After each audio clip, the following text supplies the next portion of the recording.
سلام، با جلسه بعدی دوره آموزش گیتار در خدمتتون هستیم و امروز میخوایم که وارد قسمت نوازندگی بشیم و یاد بگیریم که اصلا چطور باید گیتار رو مهار کنیم و چطور با دست راستمون ضربه بزنیم.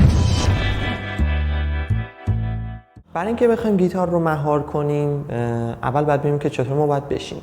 یک زیرپایی رو زیر پای چپمون قرار میدیم و پای چپمون یک مقدار به بالاتر میاد نسبت به پای راستمون.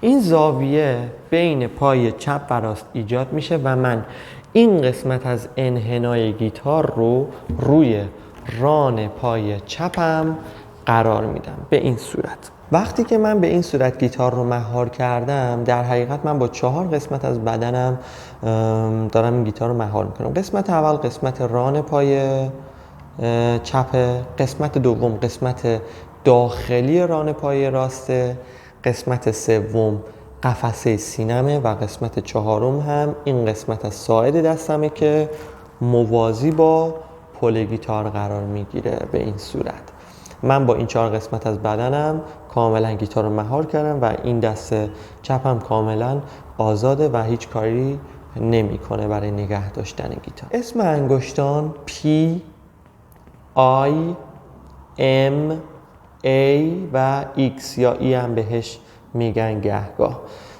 بیشتر میخوایم امروز فقط با انگشت I و M کار کنیم. ببینید انگشت 60 رو روی سیم 6 میذاریم به این صورت، انگار که یک پرتقال یا یک توپ رو در دستم دارم و همون رو به این قسمت منتقل میکنم. هیچ وقت اینطوری ساز نمیزنم. خب دستم به این صورت. به این قسمت توجه کنید که به اندازه 3 انگشت تا 4 انگشت باید فاصله داشته باشه. این قسمت رو یک سوزن انقدری در نظر بگیرید که اینجا کار گذاشته شده و ما نباید مچمون رو به دسته بچسبونیم، حتما باید فاصله بعد داشته. که من این موارد رو رعایت کردم، حالا میتونم شروع کنم به ضربه زدن انگشت‌های آی و ام. ببینید ما 2 تا حالت داریم برای ضربات انگشتامون. حالت اول حالت تکیه است که بهش آپویاندو هم بهش میگیم. حالت دوم حالت آزاده که بهش تیراندو هم میگیم. تو حالت اول و من فعلا فقط میخوام در مورد حالت اول صحبت کنم، حالت آپویاندو یا همون تکیه. تعریفش اینه وقتی که ما با انگشتمون ضربه میزنیم به سیم بعدی تکیه داده بشه به این صورت. وقتی که من سیم 1 رو میزنم انگشتم به سیم دوم تکیه میخوره.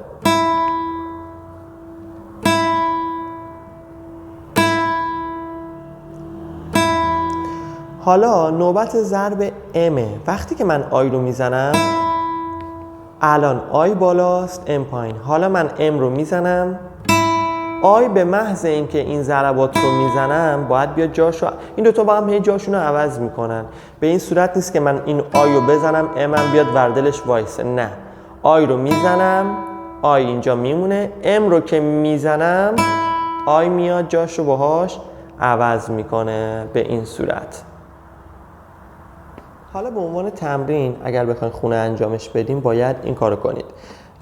یک مترونوم روی سرعت 60 بذارید یا فعلا حالا به تیک تاک ساعت نگاه کنید. با هر تیک تاک یک ضربه میزنید روی سیم 1 1 2 3 4 1 2 3 4 1 2 3 4. وقتی که یه چند دقیقه روی سیم 1 تمرین کردیم حالا میریم روی سیم دوم.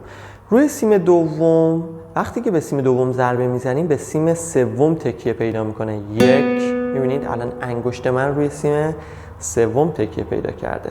1 2 3 4. حواستون باشه که این اتفاق نباید بیفته که من وقتی میخوام روی سیم بزنم دستم به چند تا سیم برخورد کنه. فقط روی یک سیم حق دارم اجرا کنم.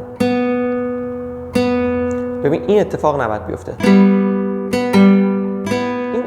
وقتی ببینید که این اتفاق داره میفته متوجه میشیم که داریم یک حالت اشتباهی رو تمرین میکنیم. حواستون به این قضیه باشه.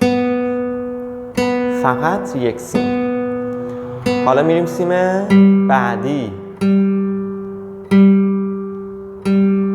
سیم سوم که تکیهش میخوره به 4، بعدی سیم 4 که تکیهش میخوره به 5.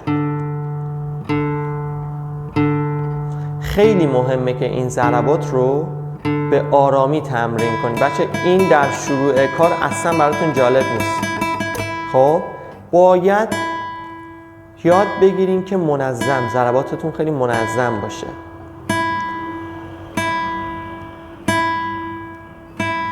حواستون باشه دستم اینطوری نیست، دست این دوتا انگشتم بسته نیست، اینطوری نمیزنن. خب آزادن، همشون آزادن، اینطوری هم نیستن. اون حالت توپ رو، اون حالت پرتقال رو دقیقاً به یاد بیارید و اجرا کنید. اینجا هم 4 انگشت من فاصله وجود داره و دستم به صفحه گیتار نچسبیده. حواستون به این قضیه باشه. الان کاملا اشتباهه.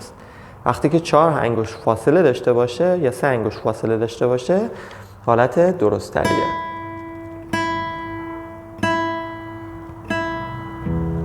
خب این ویدیو تا همینجا بمونه و من دوست دارم که شما یه چند روزی فقط روی این ضربات IM تمرین کنید تا بخواید که کاملا این استایل رو تو دستتون جا بندازید و زمانی که ما میخوایم وارد کتاب بشیم و میخوایم نوت‌ها رو اجرا کنیم دیگه حواسمون به ضربات IMمون نباشه. یعنی من IMمو به صورت ناخودآگاه بزنم. اینی که الان مثلا خوب تمرین نکرده باشیم نتیجهش چطور میشه؟ یا تا آی میزنیم 2 تا ام میزنیم، یا آی میزنیم 3 تا ام میزنیم، 3 تا آی میزنیم یه ام میزنیم. قراقاتیه. ضربات آی ام کاملا باید پشت سر هم باشه. نکته اول ضربات آی ام باید کاملا یک نواخت باشه، یکی تون نباشه یکی آروم باشه. خب ترجیح همینه که از مترونوم استفاده کنید با یک سرعت خیلی پایین. شما تازه میخواین رانندگی رو یاد بگیرید. کسی که تازه میخواد گواهینامه بگیره و کسی که تازه اصلا میخواد رانندگی رو یاد بگیره هیچ وقت با سرعت 80 تا 90 تا 100 تا حرکت نمیکنه. اول با سرعت 10 تا میره و همش داره به دنده نگاه میکنه. الان دنده چندم، الان پام رو کجاست، ترمز کلاژ کجا، همش به همه اینا فکر میکنه. ولی وقتی ایناها براش عادی میشه بعد 6 ماه میبینه که داره تو اتوبان با سرعت 150 تا میره. اصلا فکرم نمیکنه که الان چی به چیه، به صورت ناخودآگاه حرکت میکنه.